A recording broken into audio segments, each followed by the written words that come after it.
Welcome. It's episode 124 of Grow Yourself Up. And in today's episode, I want to talk about a bunch of different concepts and about owning our own motherhood experience and our own internal experience and really trying to learn to be on our sides, on our own side, and support ourselves. A listener and a follower on Instagram wrote to me and they said that they really struggle with how to be on their own side. And that's a really kind of common issue because many of us have been conditioned, well, we're conditioned in society, first of all, to be on the side of other people first, particularly women, because we are conditioned to operate in the shadows and please others. So there's always that outward focus of like, what do I need to do to make sure you can be happy with me? And then when we have an experience in our own family, we don't have our needs met, we are much more vulnerable to that external societal messaging. So I've conceptualized this in a concept called the good girl grid, where when we don't have our needs met in childhood, and then we hook in with the societal messages about this is how women need to be, and we hook in with messages around patriarchal motherhood, we kind of strangled by everything. We're like literally crushed by a grid around our neck because we've learned in our family to notice what our parents need, to tend to them. We have never got kind of sufficient care or attunement or acknowledgement of our own emotional needs. And then we go into society and it's the same message.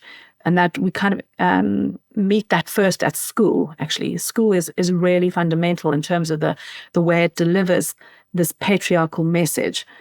And so what all of that means is then as we try to actually get to grips with our own experience, it can be really complex because we have never learned to focus on ourselves.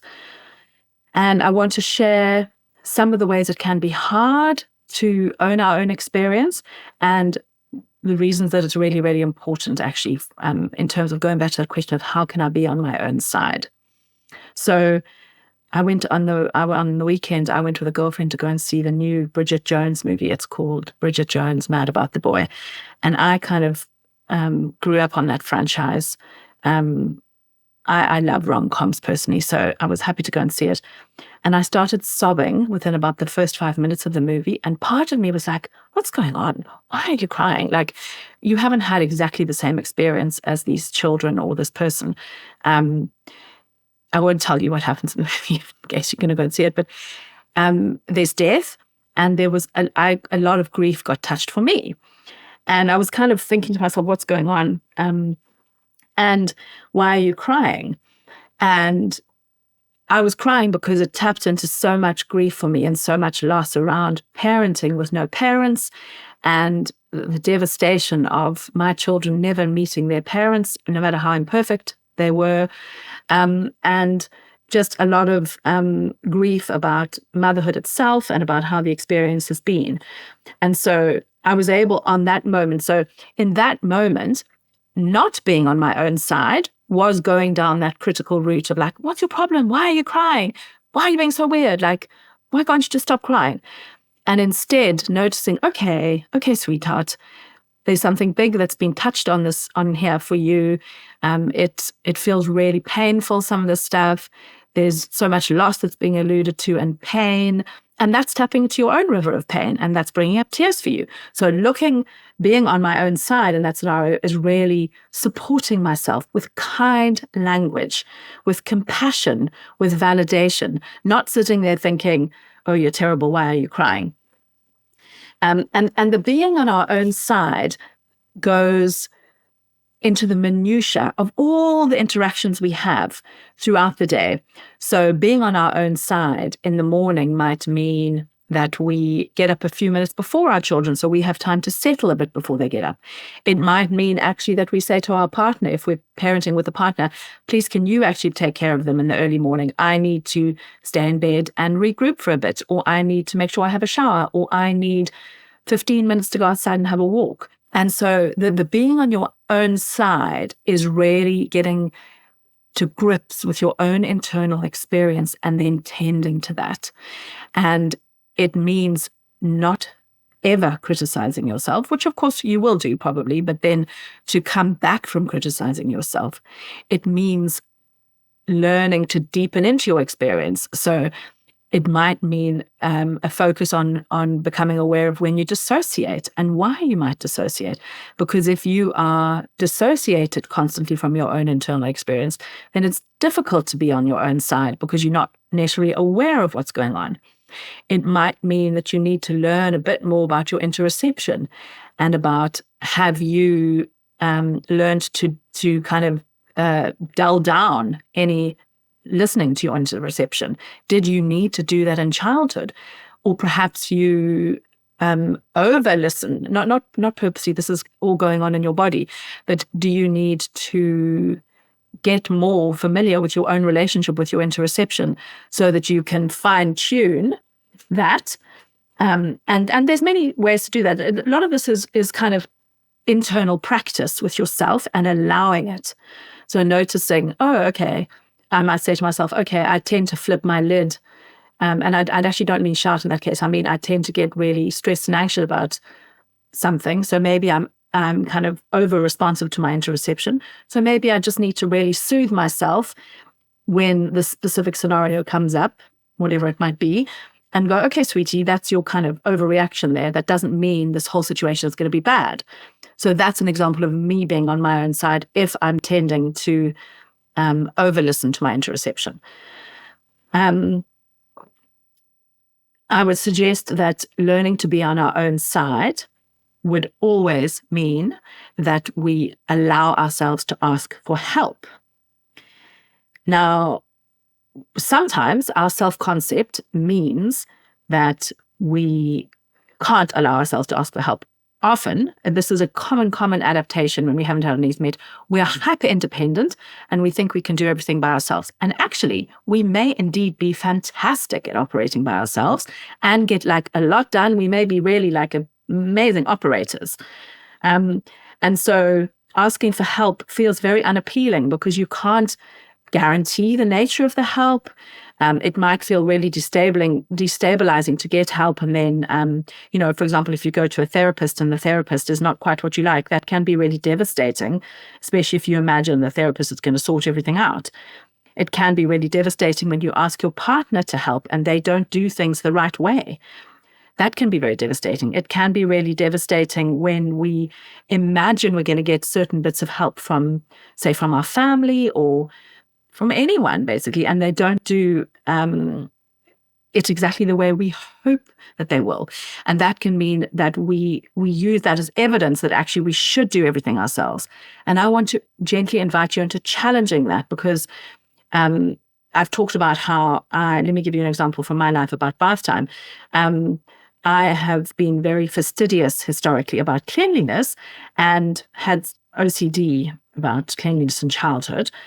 And so letting my husband do bath time without me kind of standing over his shoulder, commentating on everything, I really had to practice at that. I had to practice not being so annoying to him, basically, and kind of not telling him how to do it the whole time and trusting that he would do a good enough job and that it would be okay, even if he didn't do a good enough job, like even if he left some soap on them or even if he didn't use any soap or whatever, it would be all okay. And I had to really soothe myself around that so that I could allow him to help and so that I could have more ease. Because if I am exhausted and overstimulated at bath time and I want him to help me, if I then stand there and kind of command how he does it, that's not helpful to me or to him or the harmony in our family. Like the general nervous system in our family is not going to be helped by me doing that. And it's not helpful for him in terms of him developing a relationship with our children and developing competence because he needs to be able to practice his own ways to develop competence. But many of us stand in the way of that. And often that's actually because of the hyper-independent trauma response. So I want to suggest that being on your own side means you practice and asking for help and allowing that help to be developed, because that's really important in terms of you having some space and some capacity and getting a break. Also, that concept of being hyper independent means that the expression of grief is often blocked. And I think allowing expression of grief and grieving for what we didn't get in childhood, grieving for the motherhood experience, grieving for any aspects of what's going on in your life is really important also for being on our own side, because that contributes massively to emotional flow. Grieving and crying. Go back to the episode with Dr. Catherine Stauffer. I think it's 117. If you haven't listened to that, listen to that about the benefit of tears and how often we can kind of block up our systems and how we might brace against that. We might have learned to brace against our own emotional expression, which would make so much sense if you haven't had your needs met. But allowing expression of grief and contributing to that emotional flow is part of the way that you learn to be on your own side and to lovingly, like when I gave you that example of the movie, for me to lovingly be on my own side and kind of go, I know, sweetie, this is so hard. This is so hard. This touches on so much for you, and to allow that and to not label myself as bad or messy or anything, just to allow that. I'm just turning my page. Sometimes it can be really hard to own our own motherhood experience and our own emotional experience. And one of the ways that we contribute to not being on our own side is by gaslighting ourselves. And so we want to move away from gaslighting ourselves. That's a really big and important part of being on your own side, like honoring the truth of your own lived experience. That's not to say that that won't shift and change and that you won't look back and think, oh yeah, okay, I was contributing something that wasn't that helpful in that case. But the first step to this is actually acknowledging your reality and loving yourself for that, loving on yourself and loving yourself, whatever your reality is, without gaslighting, comparing, and self-criticism. Sometimes there's no one that has the exact same experience as us. So I'm a twin mum, and I really struggled in early postpartum with the huge complexity around managing two babies. Feeding was always really complex when I was the only adult there. It made me really panicky often because when they were breastfeeding was not a successful thing for me, and when they were really tiny, they were 2 kilograms. They were like floppy, and I couldn't hold both of them in my arms at the same time and feed them.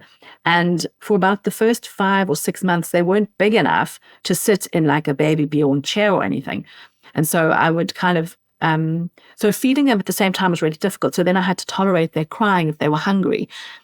And I found that really, really difficult. And other people I know, other twin mothers, have had a different experience of that and have either found it easier, or they had a lot more family, or they've had less anxiety. And part of being on my own side in that case is I wasn't really on my own side in the beginning, to be honest, because I found it, I didn't ask for help enough. And I found it sort of shameful that I couldn't sort these things out myself. So there's that hyper independence again. And instead of looking for other people, well, it's very helpful to find other people with the same experience, but your experience is no less valid even if there's no one else who's had the same experience. We have to really learn to validate ourselves and to be like, oh, sweetie, this is so panic-inducing for you, or this is so stressful, or I find this type of stimulation way too much for my system. How can I help myself? And so being on your own side in that case means really holding on to your reality. I can now look back and think, wow, I was really not helpful to myself because I didn't just go on I wasn't on Instagram then, it was in 2016. And I was very against Facebook. I was like, oh, I don't want to be on Facebook now. And I just had really fallen out of love with all that sort of social media stuff. And so I didn't even think about that as a resource of being like, I could go and find other twin moms online to just say, how on earth do you feed them? Like, help me. How does this go? But instead, I just kind of tried to battle through. But that's not being on my own side. And now I can see how I made things worse for myself with that approach. Sometimes there's a lot of loneliness in motherhood, and there's lots of stuff on the internet and social media where they just say share with another mum or go to a mum group. But often you may have a lot of lovely friends and you may be able to message a lot of people, and there are still moments of intense loneliness. Acknowledge that and allow that. Grieve. You can try and find friend groups. You can go to a choir. You can go to another baby yoga class or whatever. But the business of motherhood, I found it to be extremely lonely, extremely lonely. There's something about being removed from the working world and often working at home. I find that extremely lonely sometimes. And so part of being on my own side in that is validating that and acknowledging that and crying. If it feels so painful, I can cry about it. So notice, what are the things, do you also feel lonely? We like sometimes when loneliness comes up, it might be like, okay, right, I need to rush onto the internet and find another group to join, or I need to do this, or I need to push away the loneliness. And actually, those are all, it might be that, you need to find some more friends, or that, that like in my case, maybe I need to work more outside the home. And the expression of the grief around that and the acknowledgement of your own emotional experience by you is really important. And being on your own side in that case means first being with yourself and acknowledging that pain. And then to continue to get needs met. So to try and seek out what you need. Whatever it is that you might need in your motherhood journey, everyone needs slightly different things. And you are the key to knowing what it is that really nourishes you. So in order to be on your own side, you have to spend enough time really trying to understand your internal experience, trying to understand what goes on in your body, trying to understand what makes you feel sad, what makes you feel lonely, what makes you feel isolated, so that you can then tend to that. But if you are constantly criticizing yourself for what you perceive to be bad, it's going to be really difficult to do that. And there's more subtle things around how we each operate in relationship and how we may need to grow ourselves up that can be really useful to look at as well.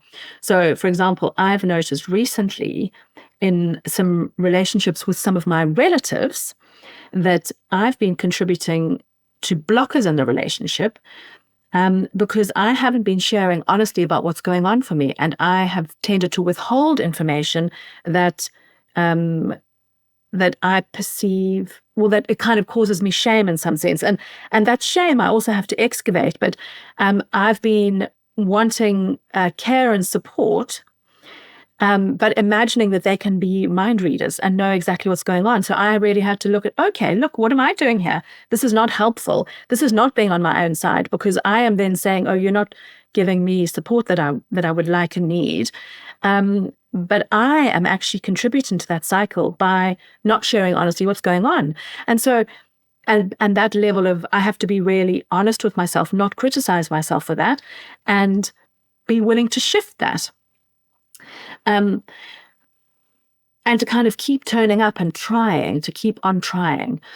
One of the other things that can really be complex in terms of being on our own side, and going back to that thing about when we're trying to honor our own emotional experience, is that, and if someone doesn't have exactly the same experience as, sometimes even in the context of our own nuclear family, you may have a totally different experience to the other parent, assuming you parent with a co-parent. This is extremely common in heterosexual relationships where there's a mother and a father, because the mother, unless it's the father who is the primary caregiver, typically holds a lot more of the emotional space and is doing a lot more of the emotional tending, and therefore has an experience which is much more intense and can feel very emotionally battering. So I notice in the context of my family, my husband is a completely different emotional experience to me, because he doesn't get so much thrown at him. I am the person who collects the people from school more, from their setting, and I spend more time with my treasures. and well, during the week certainly, and a lot more gets thrown at me. He presents in a different way. He manages things in a different way. He pulls on different things in my children. So there's a different relationship dynamics that's created. And so it's like sometimes I feel like they save up their stuff for me. And I have to really, for a period, I really criticized myself. I was like, I am doing something wrong here. There's something that like somehow I'm bad, or I'm not as regulated, or blah, blah, like lots of things. But actually, I've done so much work on bringing more regulation to my system. So there's also something about noticing the minutiae of interactions and seeing, okay, you have a different experience. There's something different that goes on in the field here. There's different co-regulation that goes on. And that's okay. It doesn't mean either of you are better or worse. And it doesn't mean that anyone needs to be kind of criticized or made bad or anything. It just means that being on your own side really means getting to grips with your experience and asking for help where you can, and explaining, if you're in a partnership, how you're impacted by what's going on. So, I really want to say, don't gaslight yourself. Be honest with yourself about your experience. Allow that. Be interested in your experience. Be interested in why some things might feel so painful for you. Be interested in why being on your own side feels so hard. I hope this is I'm noticing that the Easter holidays are coming up towards the end of March. So I hope this is something that you can really think about for yourself, in terms of really starting to be much more on your own side. And I'm sending you lots and lots of love. This is a huge, huge growth opportunity, parenting. And sometimes you may feel like me and just want no more fucking growth opportunities. Anyway, I'm sending you a lot of love. Take really good care. Bye-bye.